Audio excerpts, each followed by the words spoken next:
I've always believed that behind every athlete and entrepreneur, there's a deeper story that's messier, more human, and far more inspiring than any highlight reel you've ever watched. And that's what this mini series is going to be all about. Today I'm sitting down with Kaitlin Miller.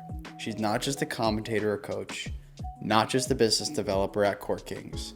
She's someone who understands this sport so deeply, and someone you'll be able to meet face to face at Picklecon in Kansas City come August 7th. So we're having these conversations because we overlook that athletes and successful business leaders are also just people with highs and lows and the in between. And at the end of the day, we are all still figuring out this thing called life. So I want you to be able to really know them, their doubts, their process, what drives them, so that when you meet them at Picklecon, there's already that strong connection there. My hope with these conversations is really simple. It's that you'll watch them, see yourself in them, and even feel compelled to show up in Kansas City to learn from them, play with them, and maybe even see your own story just a little bit differently. I promise you, these conversations are worth every single minute. Enjoy.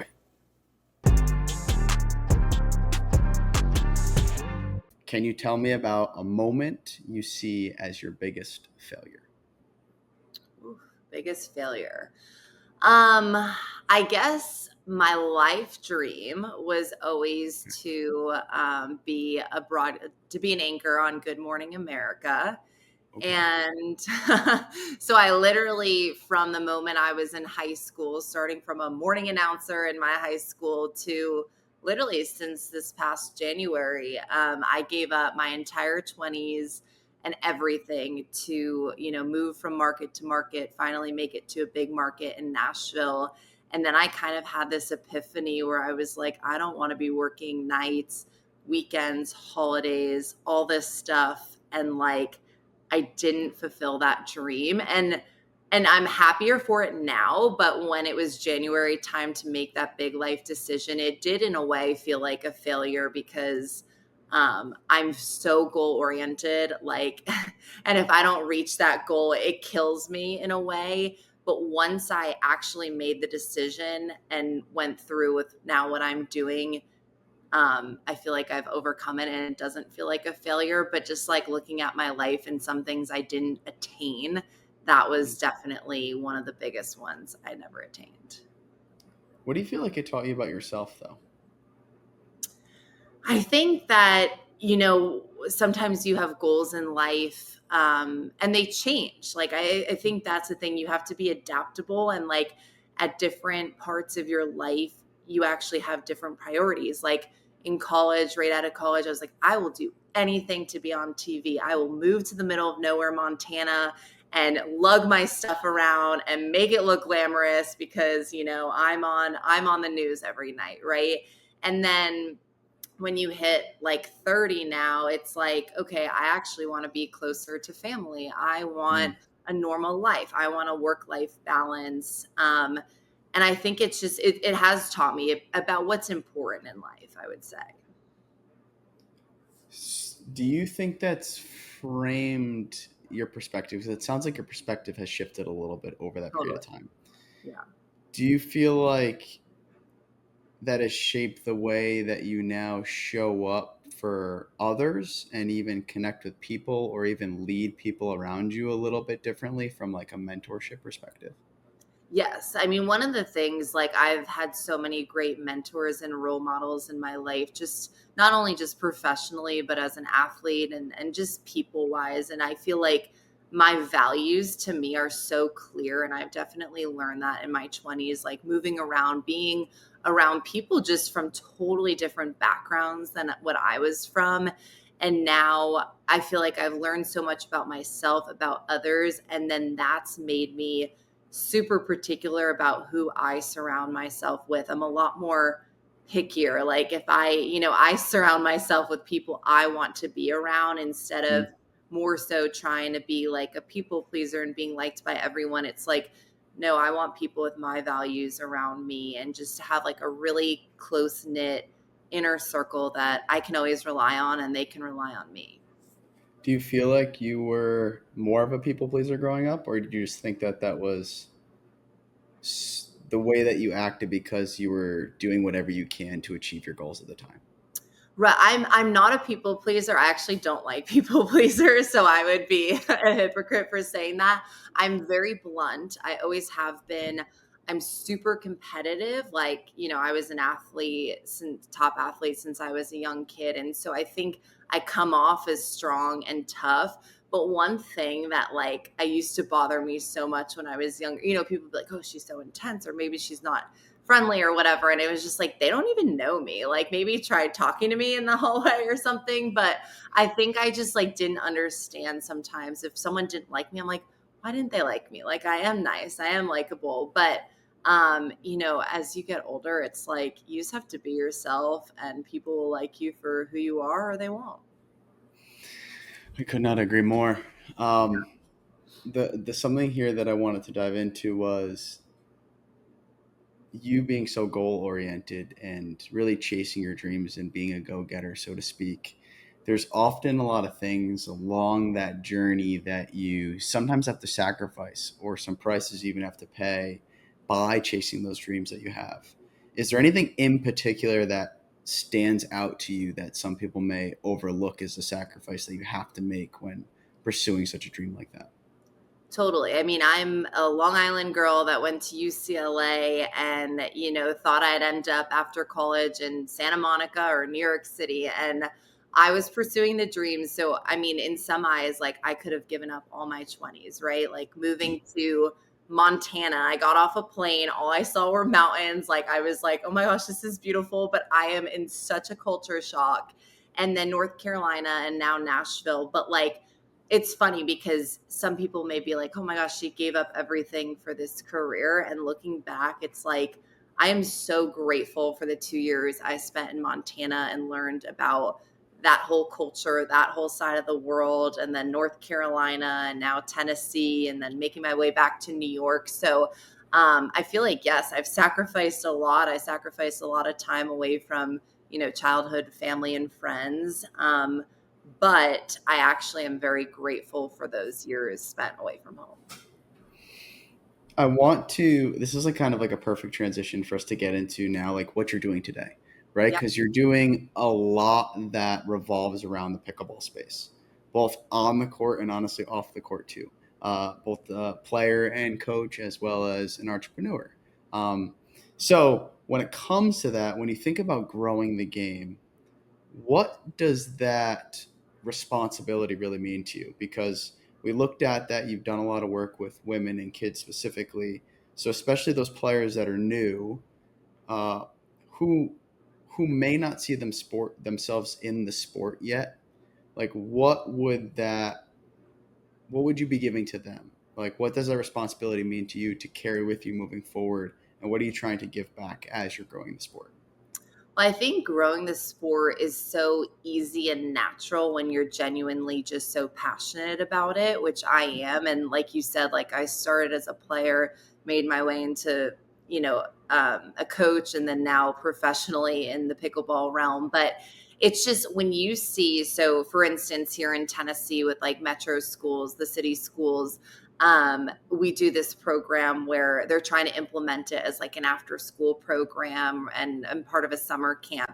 And just seeing these kids like hold the paddles for the first time, be able to make the placement and like actually be able to hit the ball, and kids that honestly don't see themselves as athletes is just the most like amazing thing that I'll ever see. And that's just something I want to do in my free time. I love being around kids like that are just so naive and innocent, and like they don't even really know what they're doing or what sport they're playing, but it's making them so happy. And just seeing the way they're able to play the sport too with like their gym teacher and their mentors. It's like you just see them all bonding in a way that you wouldn't necessarily do like in a classroom and stuff. And I think that's been the most rewarding part.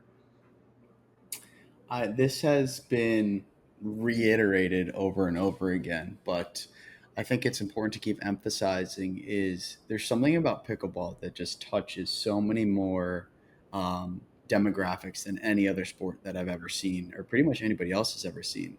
I think if you're comparing it to something like golf or tennis, there is a longer longevity span, meaning you're also playing it into your later years. However, when it comes to the like skill barrier for entry, it is very challenging both tennis and golf to just pick that up and go play. It takes a very Totally. high skill and a lot of practice to have a good time doing it. In tennis, the ball's just flying around the court, right? And in golf, you're just shanking it left and right and chasing your tail. So, with that being said, there's something so unique and cool about the way that pickleball is able to connect every age, every demographic across so many different cultures. It's something that is not going anywhere for sure.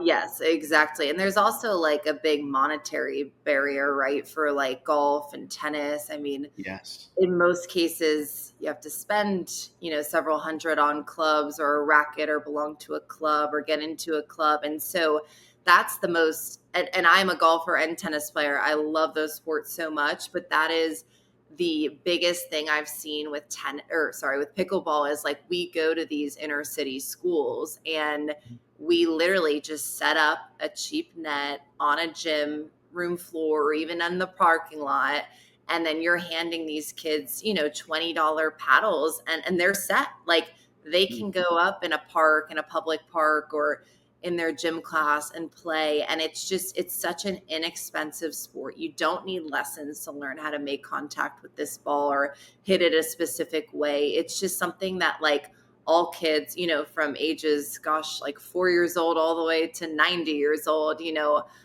can play, and really just not at a financial burden at all. It's pretty inexpensive. And I think that's what's so amazing. And that's what will hopefully, transpire throughout the country and beyond. So all people can play no matter where you're from. So you are the director of business development at Court Kings, correct? Yeah. So I can imagine with you guys being a leader and now an expert in court building and court development, that you look into ways to make pickleball as accessible as possible to all of these demographics. Yeah. What are some of the overlooked pieces that current facilities or current people displaying courts may be overlooking that limit the accessibility to the actual game? It's funny. I actually just spoke with someone kind of involved in the school system. I'm like, why don't more kids just pick up a paddle and like go to the park and play, or go, the public places now have free pickleball courts now. And I think what she was telling me is she's like, people don't know, they associate this sport with tennis, where it Yeah. is a little bit harder to, let's say, get into a club, and they think there's more of this barrier. And I'm like, no, I mean, it's more equivalent to, I'd say, like basketball, where you can literally show up to a public park, put up a net on a basketball court. Like I see people doing that all the time. And I think it's just more so like being an advocate and letting these people know, letting their parents know, like, hey, you guys can go pick up and play whenever. And that's what makes this sport so special. So I just think the more awareness, and as the sport continues to grow and people learn more about it, that's when they'll learn like just how accessible it is. But I think that's the main point that's missing.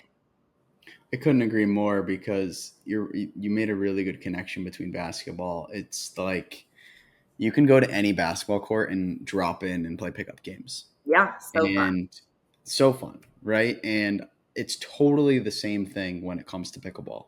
You show up at the court, you put your paddle in the rack, you wait for your turn, you get on the court, and you play some open play matches with whoever is there that day. Yeah. Um, and it's such a welcoming culture too.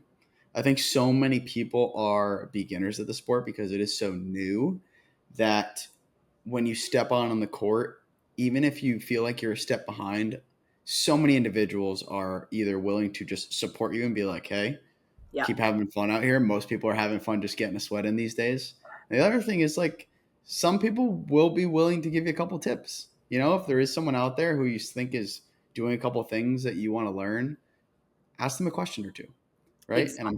And they're very open to responding. I mean, through my own journey too of learning a lot of pickleball, so many people that I've asked questions, like I think so many people have passion for the game, they just want to share their knowledge, and it's Well, very overlooked. yeah, and even just, like, traveling a lot for work, like, I literally always bring my paddle, and even if it's places, like, I don't know, like, I'll either find, a Facebook group, or now I tend to know someone in the city that might know of someone, and people are so accepting, like, they're like, I was in New York City this past week, and I got invited to play at, like, 2 of the local clubs and just meet their whole community, and it's just so fun. I told my mom, I was like, what other like sport could I just show up in all these random cities and play and be like welcomed by that community? And I think it goes the same for someone who might not even, really know how to play. Like my mom was in that position, and everyone was like teaching her the score and just say, hey, just play with us and we'll teach you as you go. And so I think that goes for everyone, but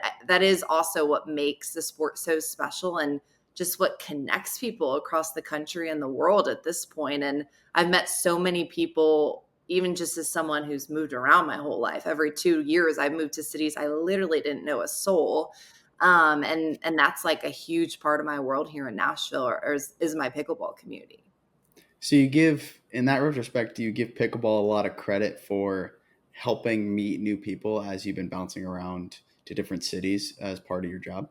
Oh, yeah. No, totally. I mean, when I'm traveling for conventions or events and stuff, it's like, we'll meet at a convention and go play pickleball after. And then that really fosters like a relationship, a friendship, whether it's work, or just as friends. Like, it's just, and I grew up playing every sport imaginable, traveling for all these sports, but it's like I always just stuck with my team or stuck with my teammate. Like, it was never let me just pick up a paddle and go travel to whatever city it is and actually be able to play and mix in with their community.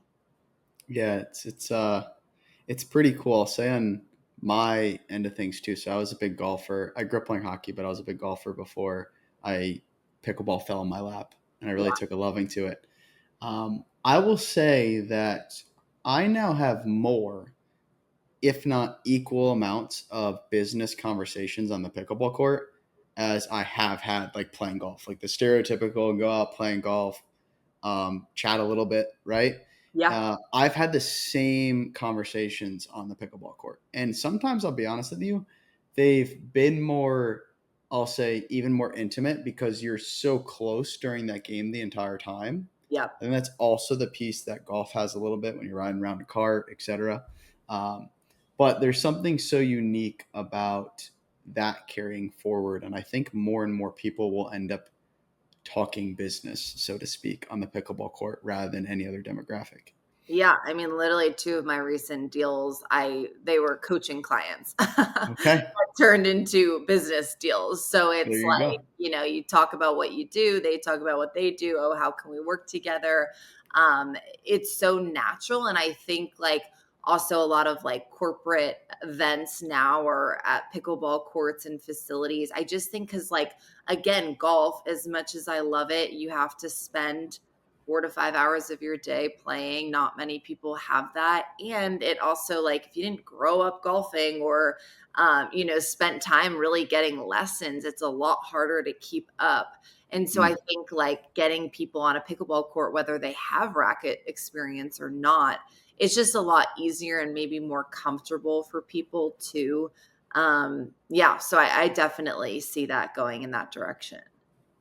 You also have a background in broadcasting and journalism. Is that correct? Yes. So the reason that I'm asking you that is because I really want to know, how has learning to tell stories shaped the way that you think about actually sharing the sport? Because I think there's also a gap there of like awareness, right? How do you create awareness? So how has that background a little bit changed the way that you're actually telling these stories, sharing the sport, helping it grow? Yeah, I mean, that was my favorite thing about being a journalist is just meeting these so many unique people from all across the country and just learning how they grew up and what they overcame and things like that. And that is by far the most remarkable thing that I've found in the pickleball world. So I'm still, even though it's not my full-time job, I still do a lot of pickleball broadcasting, and being able to meet these people. There's one guy I always refer to, Petey Bruce. Shout out to Petey, love him. He literally has no hands and one foot. Moved to Florida, completely homeless, like had no community. And literally, the pickleball community is what saved his life. Like, he was able to figure out a way to strap a paddle to his like arm that he had left and play. And they were the ones that like set him up with a van, like got him back on his feet, helped him get a job. I mean, and this is just one of these several stories that like have really, touched me. And he actually, I did a news story for my Nashville station with him. So I got to bring, pickleball and really showcase that on the news as well, and how it is so life changing. But he's one of, hundreds of people I've met with just like the most touching stories. And I just think there's so many untold stories in the pickleball world. It's such a connector for people. It helps them overcome at their lowest points in life. Like, even my boss, that's how he founded this company, is like he was going through something horrible, found pickleball, met his business partner, and the rest is history. So Is this Court Kings that you're talking about? yeah, with Court Kings, yes. And so like one day we would love to give back, is to help, donate courts in less privileged areas. That's like one of our dreams as a company. And so it's those things and those people that you meet in those communities that really make the sport even more special. I absolutely love that. Absolutely love that.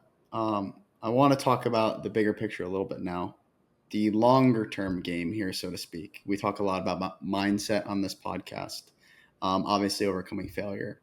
And I can imagine with being a part of Court Kings, but also coaching, being a 5-0 player yourself, when you hear the phrase mental resilience, what does that really mean to you? And I'm not talking about like the cliche sense of it, um, but in those moments that actually test you as a competitor, coach, businesswoman, etc. What do you think of when you hear mental resilience? Yeah, I think it's one of the most important things, a trait that you can have. I think it's when things get really, really tough and you like hit your lowest of lows, but you still find that like inner fight to overcome it and to keep pushing. Like, I think, gosh, I have had 2 back surgeries actually, and yeah, I rode crew in college and have been dealing with it ever since. And actually, right before the U.S. Open, I like wasn't playing till the day before and didn't think I was Okay. going to be able to play. So it was like this whole thing, and it doesn't only affect me as an athlete, but me personally, because I can't sit and work. Like, I'm so uncomfortable. You're so tired. It gives you horrible headaches. Like, it is pain I can't even explain. And I definitely, even after surgeries, like hit the lowest of my lows, like being bedridden, not being able to do my job. Like, oh my gosh, when am I going to get back to my job? Because it is so physical, and like you have so much time to think and kind of be depressed, if you will. But I think it's those times that really like test you, and it's like, how low can you go? Because when you hit that, you do realize like how resilient you are and how strong you are. And like, it almost, after you overcome that and you kind of see the light, I like to say, at the end of the tunnel, that's when you're like, oh my gosh, okay, so now I'm going to fight harder than ever to like get back on my feet, to overcome this and like achieve all those, short and long term goals, that I've been trying to do. But like, as great as everything looks on social media, it's like I've hit a lot of roadblocks along the way. And I think like not giving up is something that I always try to pride myself with, and to be resilient through it all. Do you feel like those 2 back surgeries were the toughest obstacles for you to overcome? Physically and mentally, yes. I would say back surgeries was definitely a lowest of a low, and also just like making that career change that I recently did in January. Like, my broadcast career is actually what kind of led me to pickleball and all the opportunities I've gotten. But to like give up on that GMA dream that I've been thinking of since I was a kid to like, pursue something in the pickleball industry that I am so passionate about. That was also like the month of December was very tough for me. It was like an identity crisis type situation. And but now that I've overcome it and saw the light and things are going great, and I see how much potential there is in the industry and with our company. Now I can focus on that moving forward. But that was also a very, very tough time for me. I was going to ask, so taking that leap is massive, meaning making a pivot on your dreams in life that you've been chasing this entire time. What was that final factor? Like, what made you actually pivot? You didn't necessarily quit on your dreams, right? But you took a pivot in your life's journey. So what made you take that pivot? I was like writing, I was like nuts December. Like I couldn't sleep. I was having nightmares. I was like writing the pros and cons of which way I was going to go. And then I honestly just like prayed on it so much. I was like, please just like give me signs. Like what is going to make me happier? Like what is going to drive that long-term happiness? That was like where I was at in my life. I was like, at this point, I don't want the short term. Like I don't want, just the red carpet moments, if you will, that I've had here. I was like, I want to be happy and successful long term, and that's when things just became super clear that I should go and pivot to the pickleball industry. And so yeah, and I wanted to work with really good people that had my back and just like had the same values, again going kind of back to that. And I just think there's so much opportunity here, like with our company, with doing my freelance broadcasting, and just my passion for the sport in general and the people who are involved with it. And so once I was able to like accept that and be like, okay, I'm coming on board, I'm doing this, I'm going to hit it full send. Now I'm a lot happier for doing that. What were in that moment? You clearly had to have had a lot of fears, Oh yeah. right? What are some of those fears? What are some of those fears you may even be carrying into today that you're consistently fighting against? Well, literally, my boss, when I was going to tell them that I was not renewing my contract with broadcasting, was like, well, your company could just fail. And then what? And I was like, oh, Okay. of course it could. But like, yeah. And you know what? I just looked right back at her and I was like, yeah, it could. But if I never took this opportunity now, then I would always regret it. And I was like, and that's kind of the resilience thing. Like once I made up my mind, I was like, I am doing this and I'm doing it 110% and no one's going to stop me now because this is my new dream. And so like honestly, her saying that, I was like, well, I just made the right decision because now I'm surrounded with people, who like support me, value me, like know we're going to be successful. And yes, it's a huge leap and there's so many possibilities, so much possibility for failure, but there's always an opportunity to pivot or to find something else. And just Mm. being doing what I'm doing, like it really doesn't feel like work. Like I feel like from broadcasting I found my niche that really made me happy, and then now I'm able to pursue a career in that niche. I love that for you, in all honesty. I'd Thank you. like to chat more about that, but so a piece of this is that you're going to be at Picklecon coming up in Yeah. August. I think it's August 7th through the 10th, and so many people are going to be able to interact with you there. And some people listening to this are probably going to now be jumping out of their seat, wanting to be like, okay, let me go have a conversation with her, right? But what would you really want them to know, not about the event itself, but really about the experience you hope that they're going to have there and the experience that they might have interacting with you? Yeah, I mean, what I always like to say is like when I'm doing business with anyone or meeting, I'm like, we just want pickleball to win. And so if there's a way, obviously we could build you a court or you're opening a facility. Sure, that's great. Like that's a business deal. But I always like to say, if there's a way we can partner with each other and kind of just really grow the sport together in Mm. whatever way that might be. Like we have so many different partners that we've worked with recently that have nothing to do with court building or even the materials on the court. It's literally like we just partnered with an electrolyte drink because they want to keep people hydrated on the court. And so I just think like the more people the better. I love networking. I love just like making genuine relationships, and like that's what I've done. I haven't been to Picklecon yet. I'm so excited. I've been to other conventions, and like literally so many people who we don't even do business with will be like, "Hey Kaitlin, like you should meet so and so." And then I return the favor. So I think it's just meeting people in the industry that have a great story that, we can help each other in whatever way it is, to help the sport grow. Those are the people I'd love to meet. You gonna be coaching there at all? I might do. I'm speaking on 3 panels. Okay.